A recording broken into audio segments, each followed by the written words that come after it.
Bismillahirrahmanirrahim. Assalamualaikum warahmatullahi wabarakatuh. Perkenalkan, nama saya Ilvan Balah dengan NIM 231061407. Di sini saya akan menjelaskan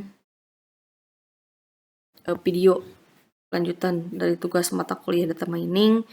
Nah, sebelumnya saya juga ditugaskan membuat penjelasan video tentang ETL. Jadi buat teman-teman yang mau nonton, boleh ditonton video sebelumnya.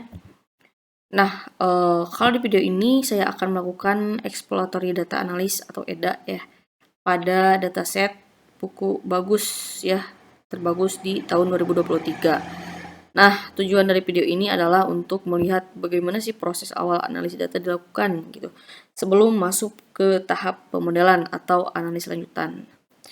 Nah, di dataset yang digunakan berisi informasi buku gitu ya, seperti judul buku, penulisan, terus rating, jumlah review, dan kategori penghargaan dari si buku ini gitu. Nah, sebelum masuk ke penjelasannya, apa sih gitu ya exploratory data analysis. Nah, exploratory data analysis atau EDA adalah proses awal dalam analisis data yang bertujuan untuk memahami karakteristik data yang kita miliki. Nah, si EDA ini biasanya dilakukan dengan cara melihat struktur data, mengetahui tipe data, melihat statistik dasar, terus menemukan pola, anomali, atau missing value. Nah, dengan melakukan EDA, kita bisa mengetahui apakah data sudah bersih dan siap digunakan atau masih perlu dilakukan processing. Nah, di sini ada import library ini.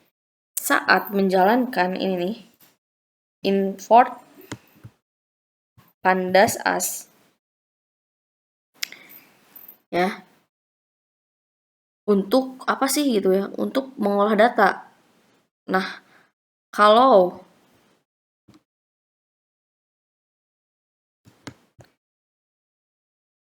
Matplotlib ini digunakan untuk visualisasi data ya.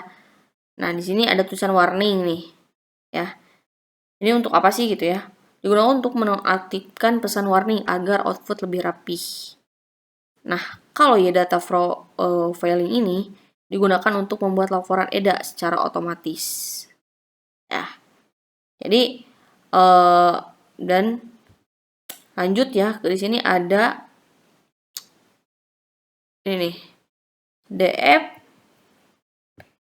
FD read CSP ini untuk apa sih gitu ya?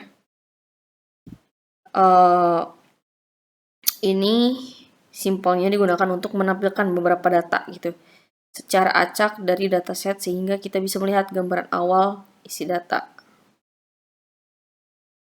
Nah, ini contohnya ya, tuh. Jadi semua dataset ditampilkan terlebih dahulu.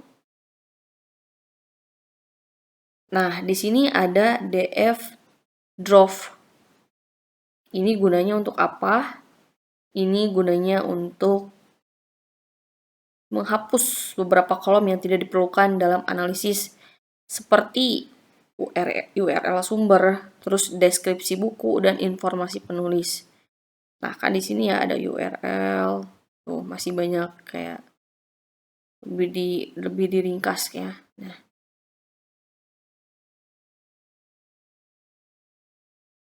Nah, buat apa sih ya dilakukan hal ini gitu ya? Ya agar dataset lebih sederhana gitu dan fokus pada data yang relevan untuk dianalis.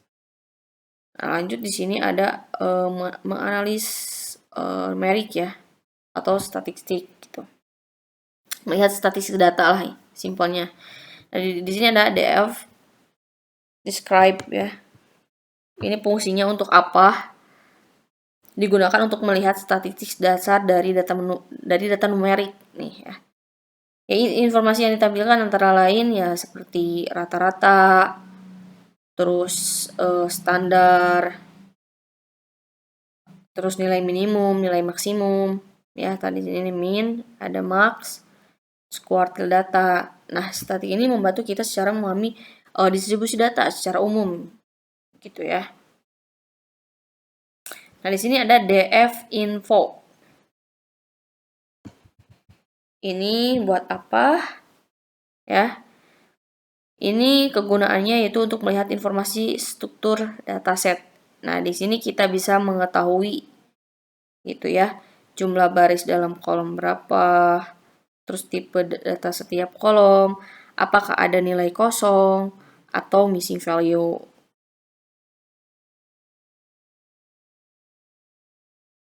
Nah, tuh kan.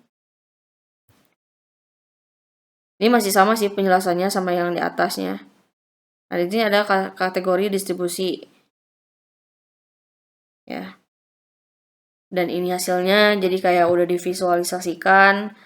Hasilnya udah jelas nih tadi di atas gitu ya. Terkait penilaian dan lain sebagainya sudah dirapikan, ya tinggal divisualisasikan nanti ya hasilnya seperti ini. Jadi kayak hasilnya udah agak ada missing value atau duplikat data, jadi kayak udah bersih ya. Nah, eksplorasi data ini dilakukan ya karena sebelum melakukan analisis gitu lanjutan atau membuat model data ya kita harus memahami dataset yang digunakan terlebih dahulu gitu. Ya, ya dengan EDA ini gitu kita dapat memahami struktur gitu ya, data, menemukan data yang hilang atau tidak konsisten, terus mengetahui distribusi data, menemukan pola atau hubungan antar variabel, terus menentukan metode analisis yang tepat nih. Ya, bagaimana ya tanpa EDA gitu ya analisis data bisa jadi tidak akurat gitu karena ya kita belum benar-benar memahami data yang digunakan. Nah, gitu. Nah, kesimpulannya dari video ini, atau boleh-boleh teman-teman boleh ya kalau tidak mengerti gitu ya melihat video yang lain atau bagaimana ya, kesimpulannya dari video saya yaitu proses ini dilakukan ya kita untuk memahami struktur dataset gitu ya dari si buku The Best ini di tahun 2023 statistik dasar dari data yang ada gitu. Nah, ya apakah tahapan ini penting? Ya ini sangat penting gitu ya. Karena dalam data science ini membantu kita gitu memahami data sebelum melakukan analisis lebih lanjut seperti visualisasinya gitu ya. Nah, terus mesinnya atau prediksinya gitu. Jadi buat teman-teman mohon maaf nih kalau memang videonya kurang dipahami dan kurang masuk gitu ya.